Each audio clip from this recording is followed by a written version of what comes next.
a meternos entonces en lo que fue el aporte de los italianos en Salto. Salto, como todo el Uruguay, y no pudimos ser excepción en ese sentido, tuvo una particularidad, y esa particularidad es que el aporte de los inmigrantes fue fundamental. Nosotros el año pasado hablamos del aporte de los ingleses en Salto, que el ferrocarril, la construcción del trazado de líneas para la circulación interna, el ferry, que lo mencionábamos a Schut, que si bien no fue inglés, estaba fuertemente vinculado con la comunidad. De hecho, termina siendo enterrado en el cementerio inglés como una especie de reconocimiento, si se quiere. Bueno, vamos a hablar entonces, sin más preámbulos, de algunos de estos italianos que contribuyeron al desarrollo de la sociedad en Salto. Para esto vamos a utilizar un trabajo que fue un trabajo realizado por recientemente desaparecido Enrique Cesio, donde nos habla de los italianos en Salto, y uno de quienes nos habla es de Giovanni Campodónico. Dice que corría el año 1847, en la pequeña Mallena, cerca de Chiavari, Italia, nació y se vino para nuestro país a los 22 años, hace primero un pasaje por América, después se emplea en Buenos Aires, pero como tantos otros, hizo la reflexión de cuál sería su mejor opción, dice el cronista Cesio, que le pone un poco de color acá, y qué mejor que insistir en la gran capital, irse a otra ciudad que le pudiera dar la posibilidad de crecimiento, y eso dice él que llegó a la conclusión de que ese lugar sería el Salto Oriental, y se vino para acá. O sea que son muchos los que, primero que nada, europeos que se van a América. Dentro de los que se van a América son muchos los que se van a la Argentina, a Buenos Aires, pero yo no sé por qué, y esto tiene que ser motivo de una investigación, son muchos los que de Buenos Aires recalaban en Salto. O sea, había muchos que iban a Montevideo, pero muchos recalaban en Salto. Generalmente el que iba a la Argentina o iba para Buenos Aires y de ahí a Salto, o de Buenos Aires a otras ciudades de la Argentina, a diferencia del que decidía venir a Uruguay, que ya directamente venía a Montevideo. ¿Qué quiero decir? Que difícilmente alguien venía con un destino que fuera Salto directamente, pero recalaban desde Buenos Aires. Bueno, dice que abrió un mostrador para la venta de carnes en el Mercado Central, ¿no? Donde hoy es el Museo del Hombre y la Tecnología, que ya es un museo en sí el edificio, porque vos lo podés mirar desde afuera porque no está abierto. Bueno, allí él empieza a vender carnes y después de 15 años de labor comprendió que podía y debía expandir su labor. Entonces hizo funcionar una casa de comercio en calle Agraciada y Asensio, cuyo edificio se encuentra hoy casi en las mismas condiciones de la época. Fue presidente de la Sociedad Italiana, de la Casa de Risparmio, entidad crediticia, mirá ya por dónde arrancaba, donde intentó atender las necesidades de préstamo del pequeño contribuyente, pero no prosperó por la circunstancia económica y porque parece que le quedaron debiendo. Te digo una cosa, el hombre se viene de Italia, se va a Buenos Aires, de Buenos Aires se viene a Salto, empieza a dar préstamo para que la gente prospere. ¿Qué hace la gente? No le paga. Pero somos ingratos, ¿no? No valoramos nada, pero bueno, por suerte el hombre igualmente siguió ya en el negocio de las carnes, pero siguió. Y no sé que hay un apartado en la prensa de la época donde lo menciona a Saturnino Ríguez y menciona a Nicolás Chiazaro, de quien ahora vamos a hablar. Recordarán nuestros oyentes, si es que nos siguen siempre, y les pedimos a quienes nos están viendo por la transmisión que nos avisen si en algún momento no se escucha, porque lo peor que hay es que parezca que estás haciendo mímica, ¿no? Y a veces el micrófono, para mejorar la voz, hace que al apagarse no se escuche, pero hasta ahora nadie se quejó por lo que estoy viendo. Incluso hay algunos tan irresponsables que están hasta retransmitiendo el programa, así que la propaganda dice, es un orgullo presentarlo, se ve que entraron que sí. Bueno, Nicolás Chiazaro decía que quienes siguen el programa habrán notado que nosotros siempre hablamos del doctor Atilio Chiazzaro, médico especialista en enfermedades venéreas de la Facultad de Génova de Barcelona y también de Montevideo.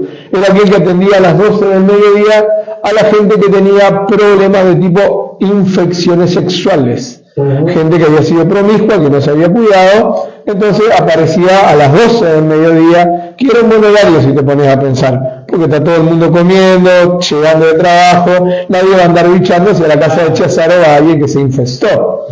Había que cuidarse. Bueno, Nicolás Chiazzaro, el padre de él, fue reconocido en la crónica y dice que nadie osará negarle a Saturnino Ribe el desarrollo de la actividad del transporte fluvial, como de hecho todos lo conocemos, ¿no? Lo asociamos a Saturnino Ribe con el transporte fluvial.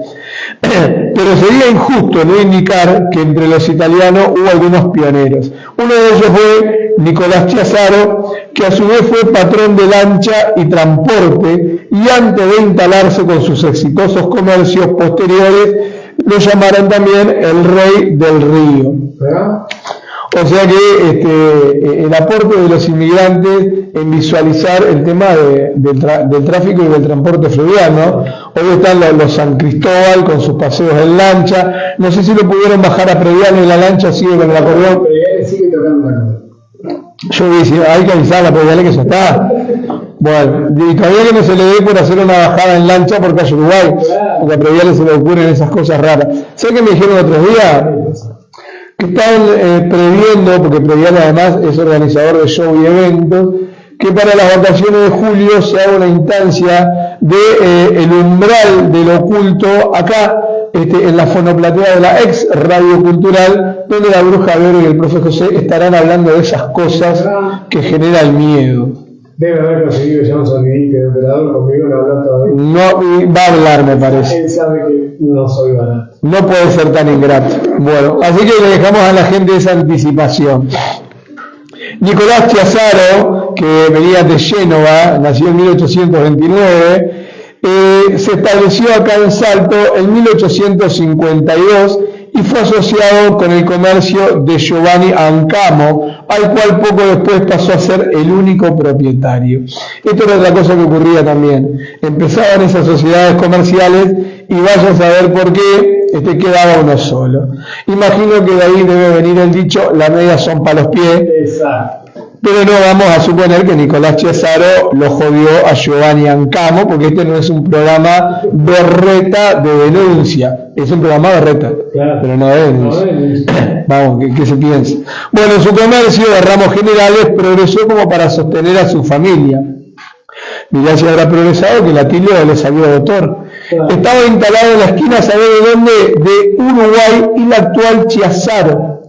Allá abajo, cerca de la Casa de Gobierno, en la casa de la esquina, ahí enfrente de la Plaza Rubén.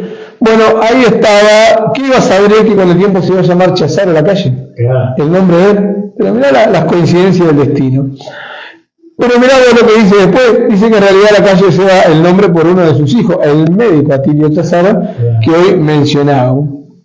Más tarde se instaló en otro edificio de la calle Brasil y República Argentina, no se vaya muy lejos. No. Se instaló por ahí nomás. Bueno, el local fue modificado después para la barraca americana y hoy hay allí una automotora.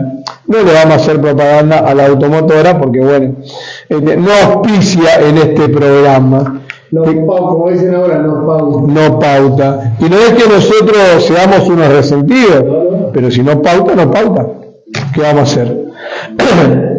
Quien hubiera pautado por conocer la llegada de este programa y lo culto que somos, sí hubiera sido Antonio Castaño.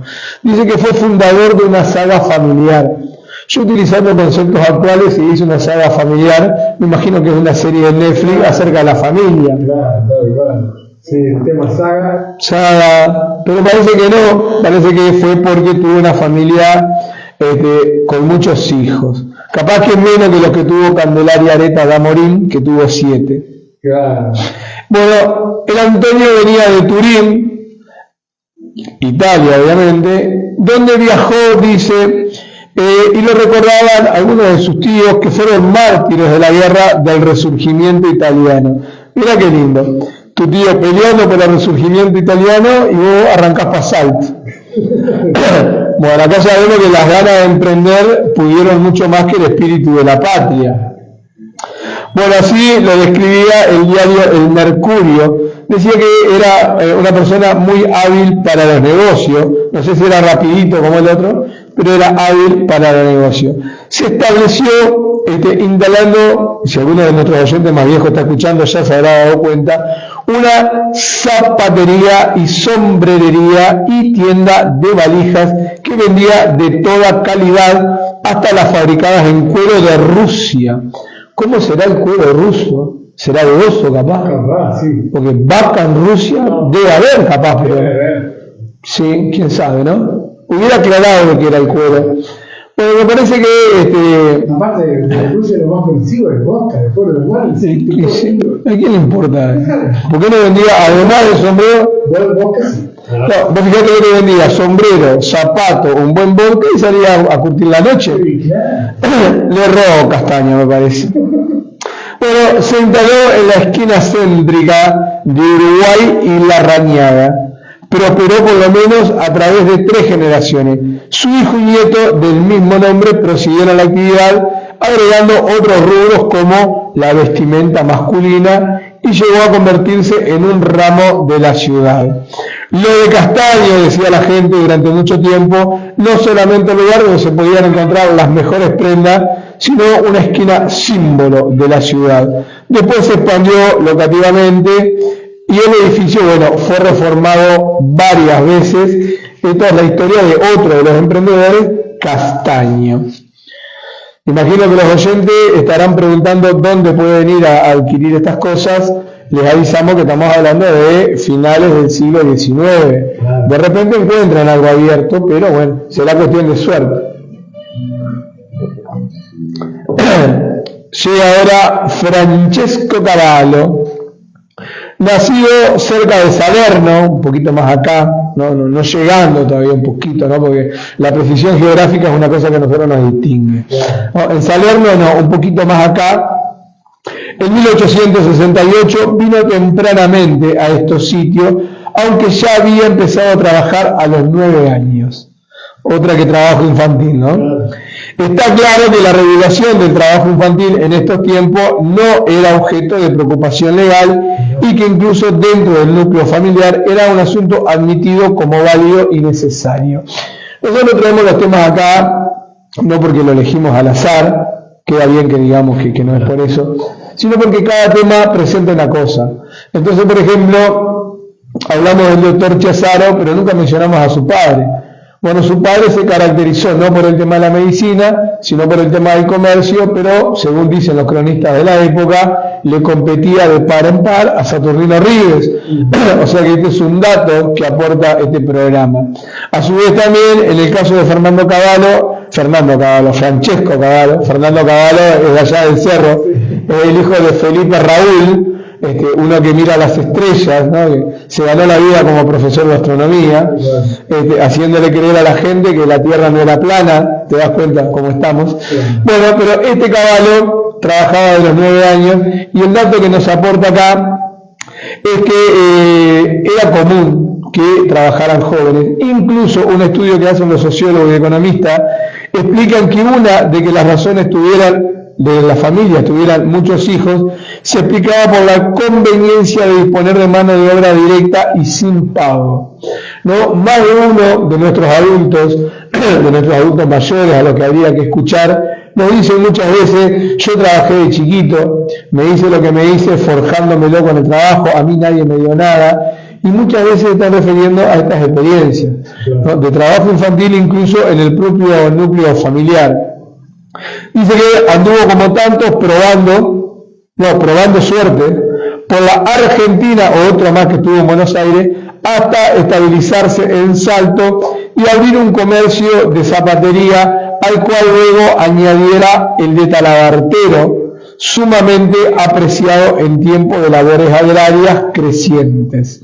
No agrarias, sí crecientes, en el momento que crecía la producción agraria. Así que hemos hecho un pequeño recorrido por justamente estos inmigrantes italianos que se caracterizaron por el aporte que realizaron a nuestra ciudad, aunque ellos en realidad no fueron nada bobos, porque vinieron a nuestra ciudad con el propósito de establecer sus comercios, y bueno, no solamente le fue bien a ellos, sino que le fue bien al departamento. El último, que es el último, pero en realidad estaba anotado el primero, por lo tanto lo perdí, es Vittore Abarno. Cuando nosotros hablamos de Abarno en Salto, Pedro, ¿qué es lo que se nos viene a la mente? La pizzería. Indudablemente. Indudablemente. Y una pizzería de Italia, justamente. Pero resulta que vos sabés que, si bien este Abarno fue el abuelo de los Abarnos pizzeros, este no se dedicó a las pizzas. Dice que en este caso era oriundo de Potenza. Alguien le había presentado a las Américas como el sitio apropiado para hacer fortuna, lo que te comentaba hoy, ¿no? Veían que este era el lugar, incluso algunos decían, generalmente los españoles, que acá se juntaba la plata con la escoba, que se barría la plata con la escoba. Últimamente ni hojas hay para barrer, pero en la época sí. Bueno, Abarno anduvo recorriendo caminos desde 1874 por el Brasil hasta radicarse en Salto en el 82. 74 en Brasil, 82 se vino a Salto. Su especialidad fue la sastrería, en especial la de moda actualizada. O sea, no te hacía trajes viejos, te hacían trajes nuevos, claro.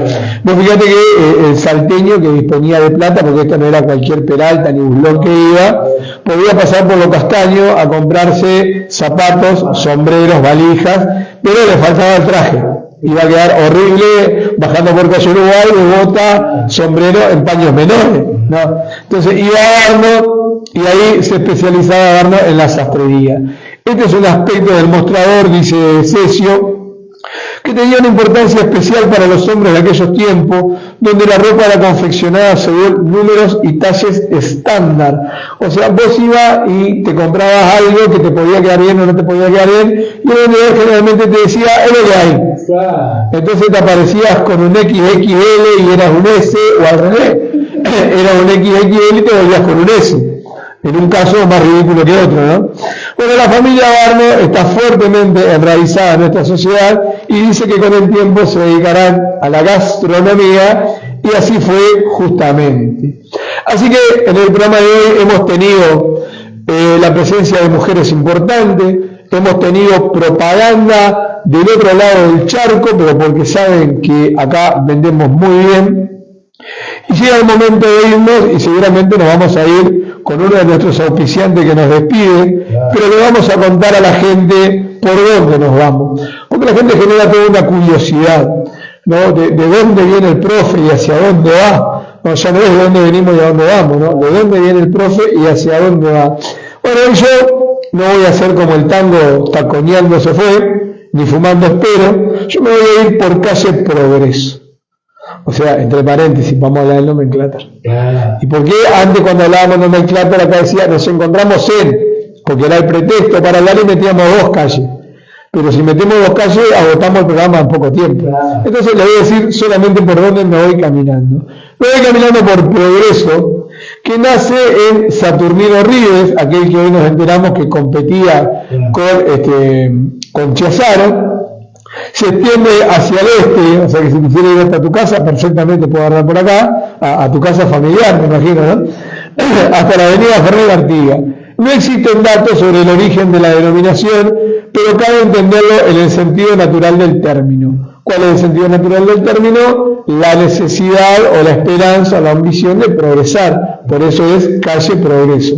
En nuestro país es común, dice, nominar con progreso. Recordemos que hay pueblos, calles y clubes deportivos que llevan ese nombre. De hecho, cuando a finales del siglo XIX cambia la mentalidad y empieza a verse la necesidad del desarrollo, del crecimiento, de civilizar a aquellos pueblos bárbaros, que era porque vivían todavía en la bestialidad de la violencia, del poco y escaso desarrollo económico y comercial, una de las premisas, era orden y progreso, ¿no? El orden, que era el que te iba a imponer la policía si te hacías el loco, si no querías estudiar, si no querías trabajar, pero una vez que tuvieras orden venía el progreso. Leyenda que figura en varias banderas.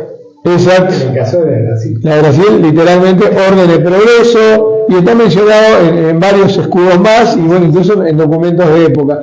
Así que bueno, me voy taconeando por calle Progreso y el domingo que viene vaya a saber con qué nos encontramos, pero con algo nos vamos a encontrar. Usted sintonice tranquilo que por acá vamos a estar. Y nos vamos porque ya sentimos el coleteo de la bruja. Claro, a los oficiales, Manzanares Sociedad Anónima, una institución que ha crecido junto a los uruguayos con más de 90 sucursales.